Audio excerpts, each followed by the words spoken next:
Ya, di antara contohnya umpamanya di dalam memperoleh kebenaran menggunakan trial and error ini kan, tentu kawan-kawan pernah bingung ketika memegang remote TV, diubah TV-nya ternyata tidak bisa karena baterai habis. Kemudian Anda pukul-pukul gitu kan, pukul-pukul, kemudian dicoba ternyata hidup lagi. Nah, ini salah satu trial and error gitu loh. Artinya coba aja lah dipukul nanti juga bisa. Nah, kadang umpamanya TV, kalau zaman dahulu ada TV yang besar luar biasa, begitu TV-nya mati dipukul dulu, dipukul-pukul kemudian hidup. Nah, ini juga trial and error. Termasuk hal-hal yang saat ini kita bisa nikmati, kopi misalnya, kita minum kopi hari ini, itu juga berawal dari ketidaksengajaan seseorang yang memakan kopi, ternyata membuat dia bertahan lebih lama untuk tidak tidur. Artinya itu berawal dari coba-coba juga. Nah, itu cara memperoleh kebenaran yang ketiga. Kemudian yang keempat ada prasangka. Tentu dalam prasangka ini orang lebih ini ya, suudzon atau husnudzon itu termasuk prasangka. Nah, hampir mirip dengan intuitif. Tetapi bedanya kalau intuitif itu tidak didasari dari tanda-tandanya. Ah, kayaknya seperti ini deh gitu. Tapi kalau prasangka melihat sesuatu, gelagat sesuatu tidak bagus, kemudian baru timbul prasangka, oh, kelihatannya begini dan begitu. Nah, itu timbul dari prasangka. Kemudian ada wahyu. Kalau wahyu ini tentu jelas ya, setiap nabi dan rasul dapat wahyu dan kebenaran itu adalah kebenaran yang mutlak karena itu datang dari Sang Maha Pencipta. Dan baik, untuk mencari kebenaran yang selanjutnya atau cara mencari kebenaran yang selanjutnya adalah dengan cara meneliti. Nah, meneliti ini tentu kita sudah pahami tadi bahwa meneliti itu untuk melihat kembali permasalahan yang ada, kemudian dicari data baru untuk dicari solusi ketika itu adalah masalah. Jadi gampangnya adalah meneliti ya Anda mencari solusi atau mencari jawaban dari suatu permasalahan yang timbul. Nah, dari keenam cara memperoleh kebenaran ini, itu apakah kemudian otomatis dia menjadi ilmiah? Nah, itu yang menjadi pertanyaan kita. Maka ilmiah ini didasarkan dari hal-hal berikut ini. Disebut ilmiah itu bagaimana? Yang pertama, jika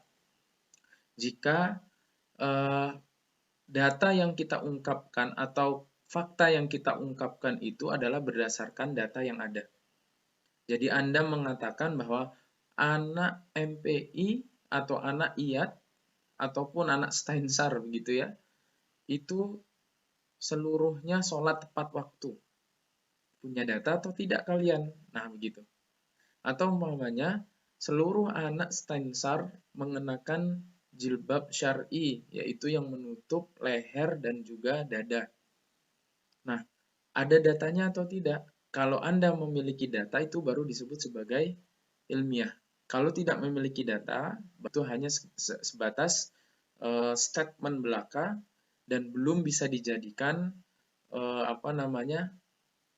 kebenaran yang ilmiah. Baik, bisa disebut ilmiah itu bagaimana jika dapat diuji kembali. Jadi kita mengeluarkan statement, kemudian kita ujikan bukan hanya di tempat itu, tapi di tempat lain, hasilnya sama. Nah, itu bisa disebut ilmiah. Contoh maunya begini, bahwa sesuatu benda cair, jika diletakkan di atas api, akan mendidih dalam sekian menit, maunya begitu ya. Nah, dimanapun kita bertanya, maka jawabannya akan selalu seperti ini. Diuji siapapun hasilnya sama, maka itu disebut sebagai ilmiah. Begitu. Itu salah satu ciri khas ilmiah ya. Berikutnya adalah Apa yang apa namanya bisa disebut ilmiah jika terbuka kritik. Maksudnya apa? Dapat dikritik. Kalau tidak bisa dikritik itu bukan ilmiah. Contohnya apa? Contohnya adalah kebenaran yang dikeluarkan oleh penguasa, kemudian kita tidak bisa mengkritiknya. Itu hak paten penguasa. Nah, itu nggak bisa kita katakan ilmiah. Kan begitu. Termasuk mamanya, jika kiai bilang A, maka itu pasti kebenaran. Apakah itu juga ilmiah atau tidak? Tentu tidak. Kita tidak bisa, karena kita tidak bisa mengkritik kebijakan yang dikeluarkan kiai. Maka itu tidak bisa menjadi patokan ilmiah. Baik.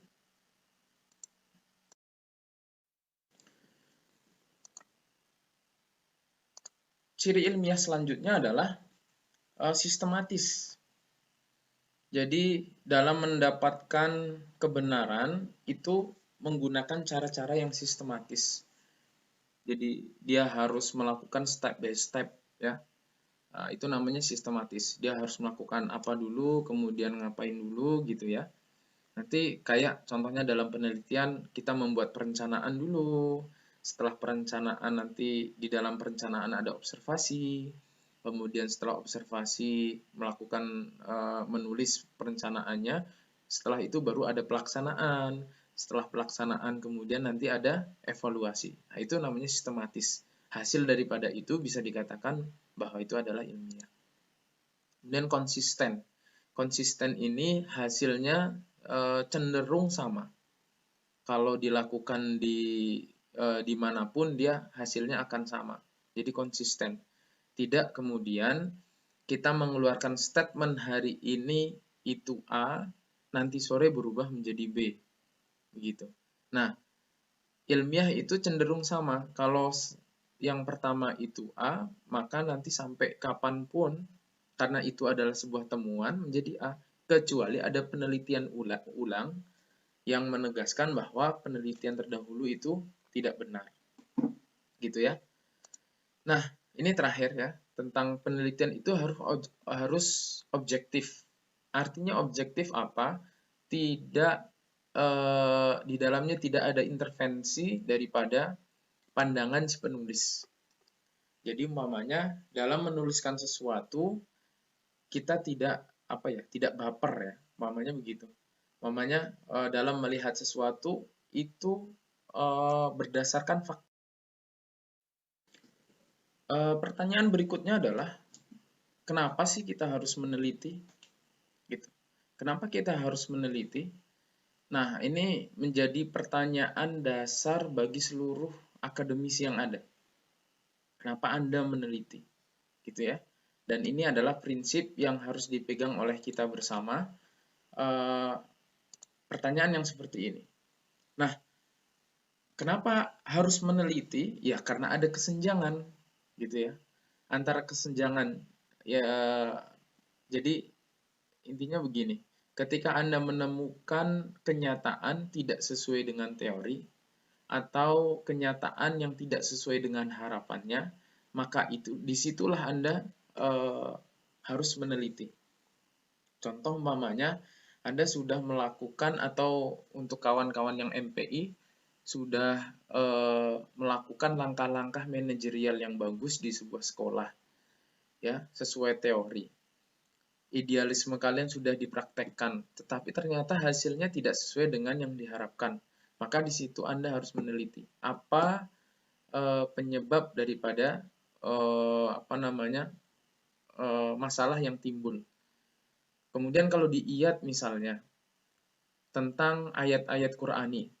Ayat Quran mengatakan bahwa seorang muslim itu pasti baik. Kemudian seorang muslim itu akan mendapatkan kemenangan gitu ya, dijanjikan di dalam Al-Qur'an. Tapi kemudian ternyata pada kenyataannya tidak seperti itu, begitu. Maka hal-hal yang demikian itu bisa menjadi dasar pemikiran kita untuk memulai penelitian.